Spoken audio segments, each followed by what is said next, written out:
سبحانك لا علم لنا إلا ما علمتنا إنك أنت العليم الحكيم. أعوذ بالله من الشيطان الرجيم. بسم الله الرحمن الرحيم. الحمد لله رب العالمين الرحمن الرحيم مالك يوم الدين.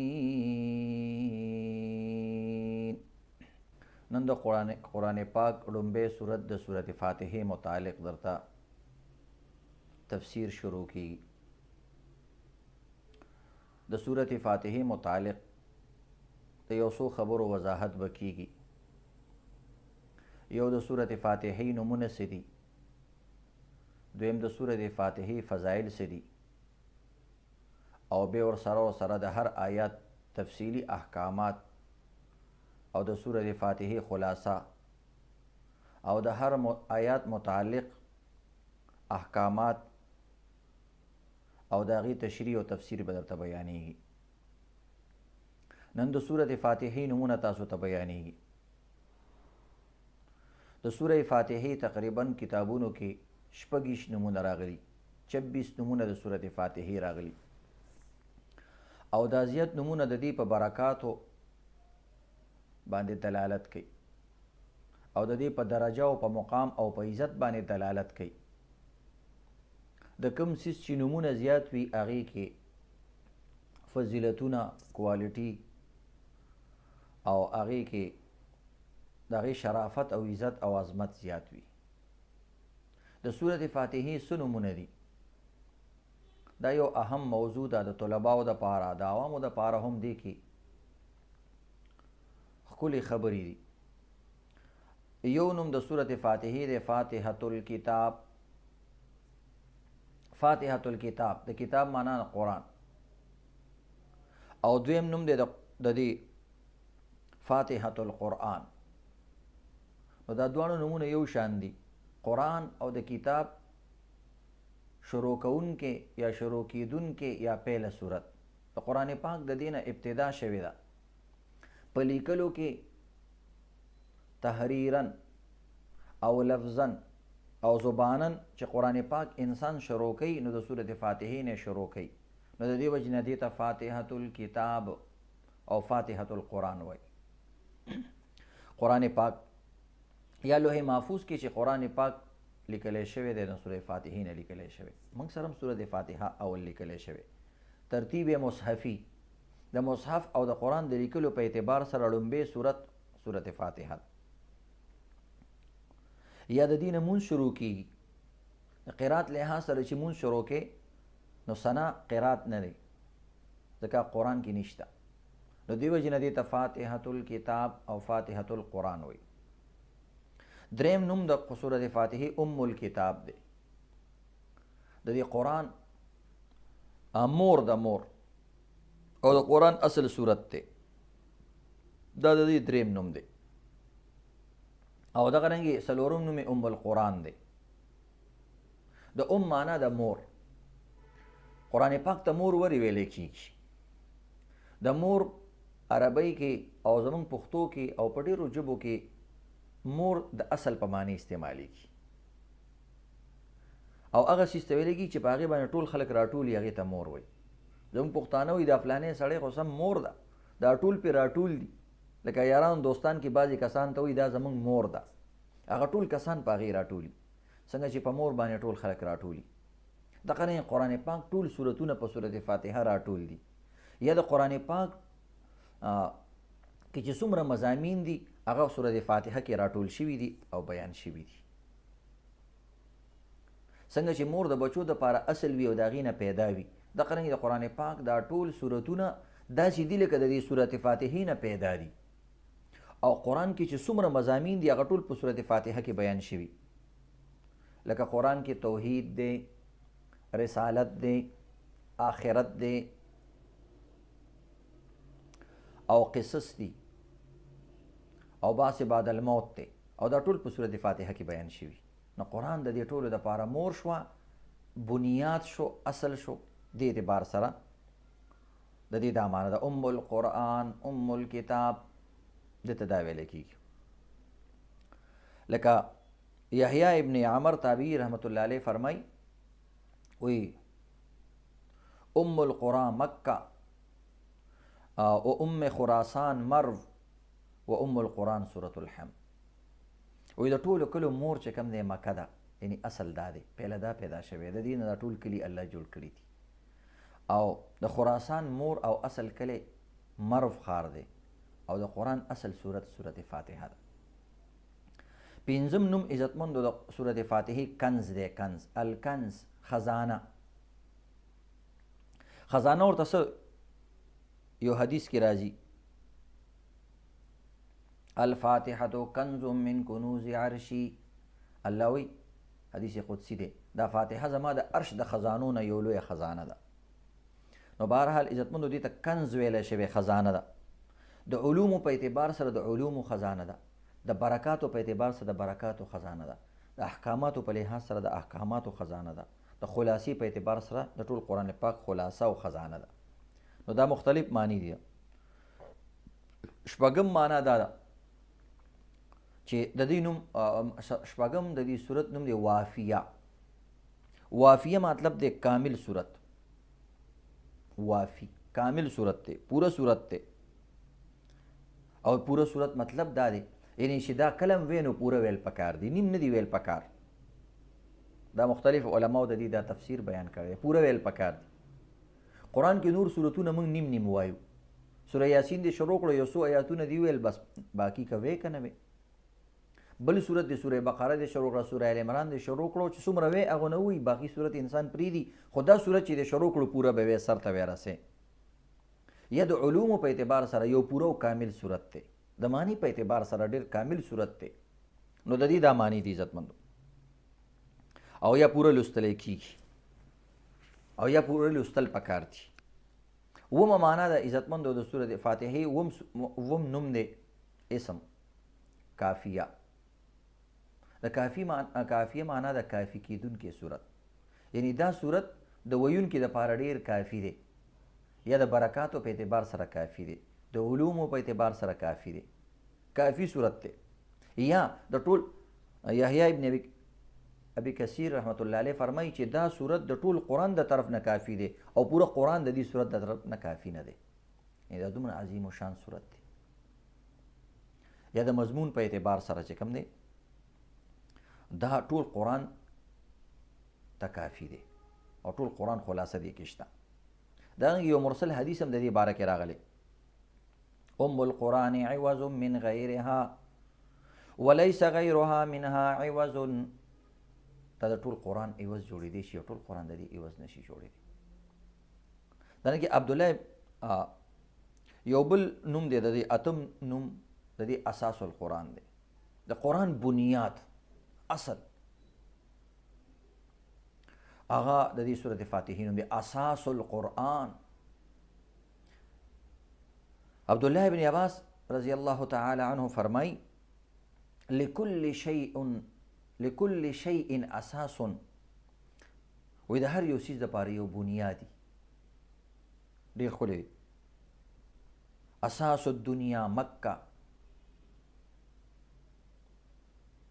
واساس السماوات عریبا واساس الارض عجیبا واساس الجنة جنة عدن واساس النار جهنم واساس الخلق آدم واساس الانبیاء نوح واساس بني اسرائیل یعقوب واساس الكتب القرآن واساس القرآن الفاتحة واساس الفاتحة بسم الله الرحمن الرحیم.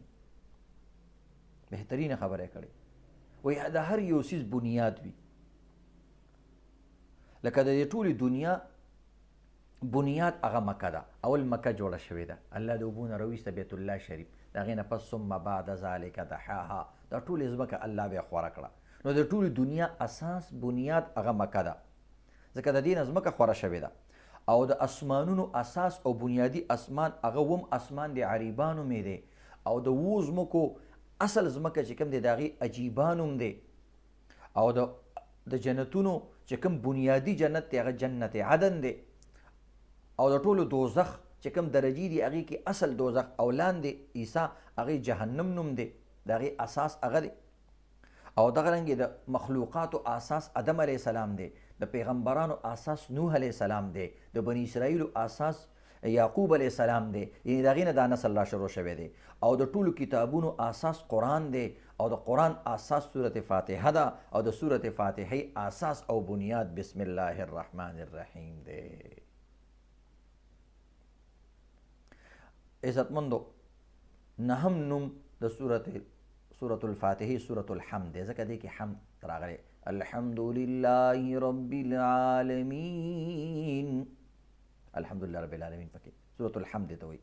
دغه رنګې دې ته سورة الشکر هم وایي، لسم نوم. او شکر ورته د دې معنی چې حمد کله په معنا د شکر سر راځي، حمد کله په معنا د ستاینې سر راځي، او حمد کله په معنا د شکریا سر راځي. لکه موږ چاته ووایو هلکه فلانی کار د دې کړی دی، وایي الحمدلله. او الله مثلا حج مې کړی الحمدلله، د الله شکر دی. مونځ مې کړی الحمدلله، کله شکر په معنا راځي. نو دې صورت ته صورت الشکر هم ویلی کېږي. یا د شکر معنا دا ده چې دا صورت الله موږ له راکړی، موږ له د الله شکریا ادا کول پکار دي. په دې صورت چې څومره د الله شکر ادا کړو نو کمه ده، ځکه ډېر عظیم صورت الله دې امت له ورکړی دی. دغه رنګې د دې صورت ته صورت الدعا هم وایي، یولسم نوم دې دا دی، ځکه دې کې د دعا تذکره ده. اهدنا الصراط المستقیم دعا ده پکې. دغه رنګې دې صورت ته صورت تعلیم المسأله، په دې کې د سوال کولو چل الله بندګانو ته ښودلی دی. نو تعلیم المسأله هم دې ته ویلی کېږي، د مسلې او د سوال کولو طریقه پکې بیان شوې ده، چې الله ته سوال کې اهدنا الصراط المستقیم، د خدای نه سیده لار غواړه، چې سیده لار د الله درکړه نو بس تا ته د دنیا هره خوشحالي میلاو شوه. او دغه رنګې د الله نه مدد غواړه. نو دا دوه څیزونه ډېر اعلی دي، صراط مستقیم سیده لار او د الله مدد. دا دوه چې انسان ته میلاو شو، هدایت او دا شان استقامت، د هدایت باندې استقامت او دا شان د الله مدد، نو دا انسان کامیاب انسان دی. نو صورت تعلیم المسأله ورته وایي. دغه نه صورت السوال هم ورته وایي، ځکه د سوال تذکره ده پکې. صورت المناجات هم ورته وایي. مناجات هم په معنا د دعا سر راځي، یا د راز و نیاز سر راځي، چې الله رب العزت سره څنګه مناجات کړي. نو د الله به حمد و ثنا بیان کړي، د الله به صفات بیان کړي، بیا به الله ته دعا وکړي، بیا به الله ستا سوال قبول کړي، بیا به د رکاوټونو نه پناه وغواړي.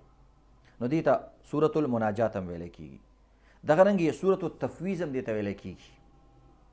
تفویض معنا سپارل ځان، په دې کې یو انسان یو بنده الله ته ځان سپاري،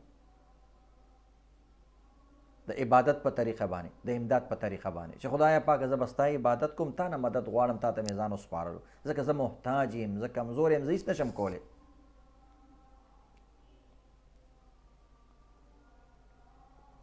اهدنا الصراط المستقیم دعا وکړي او ځان به الله ته سپاري. نو سوره تفویض هم دې ته ویلی کېږي.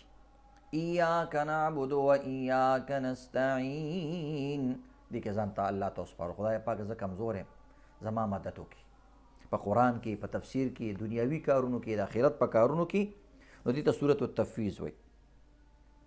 او یو حدیث کې هم دې خبرو ته اشاره شوې ده چې دا صورت صورت دعا هم ده، صورت سوال هم دی، تعلیم المسأله هم دی، صورت التفویض هم دی.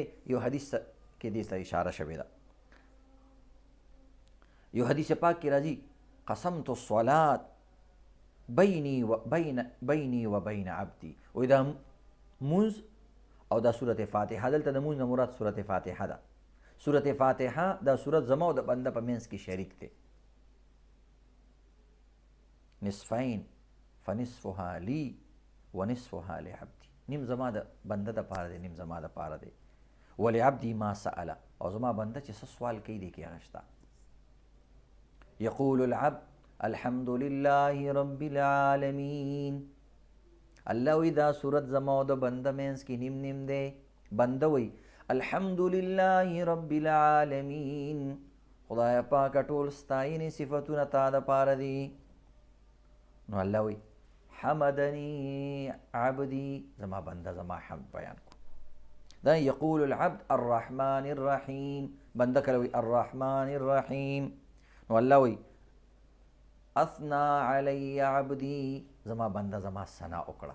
ور یو کار الله کوي، یو بنده کوي، یو بنده کوي بل الله کوي. نو دا صورت په دوانو کې تقسیم دی. بیا انسان وی یقول العبد مالک یوم الدین، خدای پاکا د آخرت د ورځې ته مالکی. نو الله بیا څه وی مجدنی عبدی، زما بنده زما بزرگی بیان کړه. بیا انسان وی یقول العبد ایاک نعبد و ایاک نستعین، خدای پاک ستا عبادت کوم او تا نه مدد غواړم. الله تعالی د دې په جواب کې څه وایي؟ د دې په جواب کې وایي هذه الآیة بیني و بین عبدی، دا آیات زما او د بنده په منځ کې نیم نیم دی. یقول العبد اهدنا الصراط المستقیم صراط الذین انعمت علیهم، کله بنده دا آیات وایي الله څه وایي فهؤلاء لعبدی ولعبدی ما سأل، دا زما د بنده د پاره دی، زما بنده چې کوم سوال وکړو دا به ورته ورکولی کېږي. دغه رنګې شپاړسم نوم د دې صورت صورت الصلات دی. صورت الصلات ورته د دې وجې نه وایي چې مونځ کې دا ویلی کېږي او د مونځ اهم عبادت دی. ځکه مونځ د بعضو حضراتو په نسبت باندې چې صورت فاتحه ونه ویلی شي نه کېږي او بعض وایي چې ناقص ادا کېږي. نو د دې وجې نه دا صورت یو کامل صورت دی او مونځ په دې ولاړ دی او د دې نه بغیر مونځ ناقص کېږي. او صورت الصلات ته دې وایي نو کله یو اهم څیز ته چې په یو څیز کې کم اهم جز وي هغه جز ته هغه پوره څیز ویلی کېږي. نو په دې کې مونځ کې اهم جز صورت فاتحه ده، نو دې وجې نه دې ته صورت الصلات ویلی شو. دې ته علمي اصطلاح کې وایي تسمیة الجز باسم الکل. دغه رنګې اوولسم نوم د دې د القرآن العظیم، پوره قرآن پاک دې ته ویلی شوی. او دا مې ورته مخکې بیان کړه چې پوره قرآن ورته په دې معنی سره ویلی شوی چې قرآن کې څومره مضامین دي هغه ټول دې کې راغلي دي. نو دې اعتبار سره نو القرآن العظیم ورته ویلی کېږي. دغه رنګې اتلسم نوم یې سبع المثاني، اوه آیاتونه. المثاني د دې مختلفې معنی دي، یعنی دا اوه هغه آیاتونه دي چې دا مستثنا دي، یعنی دا مخکینی کتابونو کې نه دي راغلي. یو معنا دا ده. یا دا هغه اوه آیاتونه دي، مثاني معنا د مثنا نه دی، دا دوه ځل نازل شوي، یو ځل مدینه کې یو ځل مکه کې. یا د مثاني د تکرار نه دی، یعنی دا هغه صورت دی، هغه اوه آیاتونه دي چې دا بار بار مونځ کې ویلی کېږي، په هر رکعت کې ویلی کېږي. نو دې ته سبع المثاني وایي. یا مثاني د ثنا نه دی، دا هغه صورت دی اوه آیاتونه چې په دې کې د الله ثنا ده. دا مختلف اعتبار سره د دې دا نوم دی. او د دې صورت نو سبع المثاني دې ته ویلی کېږي. دا اوه آیاتونه دي او د دې اوه آیاتونو د وجې نه الله رب العزت د جهنم چې اوه دروازې جوړې کړي چې انسان دا وایي د هغې نه نجات نصیب کېږي، د دوزخ د اوه دروازو نه. جبریل علیه السلام یو ځل نبي علیه السلام ته وویل، جبریل علیه السلام یا محمد كنت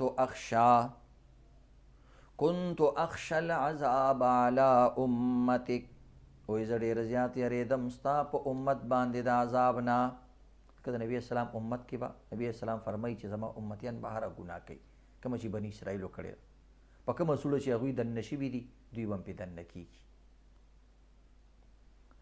نو جبریل علیه السلام وایي زه خو ستا په امت باندې د عذابونو نه ډېر زیات یېرېدم. فلما نزلت الفاتحه امنتو، خو چې کله سورة فاتحه را نازله شوه نو زه خوشحاله شوم او په امن کې شوم چې اوس به د نبي آخر زمان امت د عذابونو نه بچ کېږي. نو سورة فاتحه دومره اعلی صورت دی. بیا نبی اسلام تپوس کوي لما یا جبریل، دا څنګه خبره ده؟ په یو صورت باندې به زما امتیان د عذابونو نه بچ کیږي. او په دې 7 آیاتونو کې نو او ته لأن الله تعالی قال، جبريل عليه السلام نبی عليه السلام ته وی تا خو لستری دي کنه په قرآن پاک کې الله فرمایلی دي وَإِنَّ جَهَنَّمَ لَمَوْعِدُهُمْ أَجْمَعِينَ لَهَا 7 أَبْوَابٍ لِكُلِّ بَابٍ مِّنْهُمْ جُزْءٌ مَّقْسُومٌ لِكُلِّ بَابٍ مِّنْهُمْ جُزْءٌ مَّقْسُومٌ. وی تا قرآن کې وی چې الله د جهنم وعده کړي ګناهګارانو سره چې دا بدل ته بوزي او دغه دروازې دي، په هر دروازه باندې فرشتي ولاړې دي. نو د دې 7 آیاتونو د وجه الله رب العزت ستا د امت د یو آیات د وجه نه د یو دروازې نه به حفاظت کوي. ویل وآیتها 7 فمن قرأها صارت كل آیة طبقا على كل باب من ابواب جهنم. چې کله یو انسان د دې یو آیات وی الله د یو طبقې نه او د یو دروازې نه به د حفاظت کوي. نو سورة فاتحه د جهنم نه د خلاصۍ یو لویه ذریعه ده. دغه رنګ عزتمندو د دې 19 نوم دی الشفاء. ځکه حدیث کې راځي فاتحة الکتاب شفاء من كل سم. په هر زهریله سیز کې نه په سورة فاتحه کې علاج دی او وظیفه ده دغه دپاره. دغه رنګ عزتمندو د زهرو دپاره خصوصي سم یا سم زهرو ته ویلی کېږي، د زهرو په دې کې علاج دی. نو لہذا چې څوک حشرات الارض یا دغه رنګې څه ګنده څیز وچیچي نو په صورت فاتحه کې د دې دپاره علاج دی. اوس دا وایرس راغلی دا هم یو ګنده څیز دی. نو که کوم انسان متاثره شوی وي نو دا صورت د کثرت سره وایي او په اوبو دې دمی او هغه دې څکي او په ځان باندې دې دمی.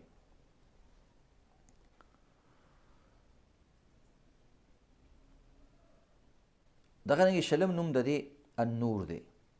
څه د نوراني صورت دی یا څوک چې دا وایي په هغه باندې نور نازلیږي یا د ده چې کوم مضامین دي هغه ډېر نوراني دي، آیاتونه الفاظ یې نوراني دي. او 21 نوم د دې دی شافیه، شفا ورکوونکی دی. احادیثو کې د تذکره راغلی. 22 نوم دی د دې واقعه.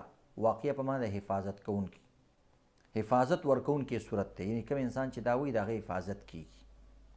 دا نه دې ته سورة الحمد هم ویلی کېږي ځکه په دې کې سورة الحمد الاولی دا اولنی د حمد صورت دی چې الحمدلله پکې بیان شوی، او سورة الحمد القصره دا هغه صورت دی چې په دې کې الحمد بیان شوی وړوکی صورت دی. نورو کې چې حمد بیان شوی هغه غټ غټ صورتونه دي. دغه رنګ دې ته اعظم الصورت هم وایي، عظیم صورت دی. عظیم صورت په معنا د دې سره چې معنا یې ډېره عظیمه ده یا برکات یې ډېر عظیم دي. نو عظمت والا صورت دی. نبی علیہ الصلوۃ والسلام یو ځل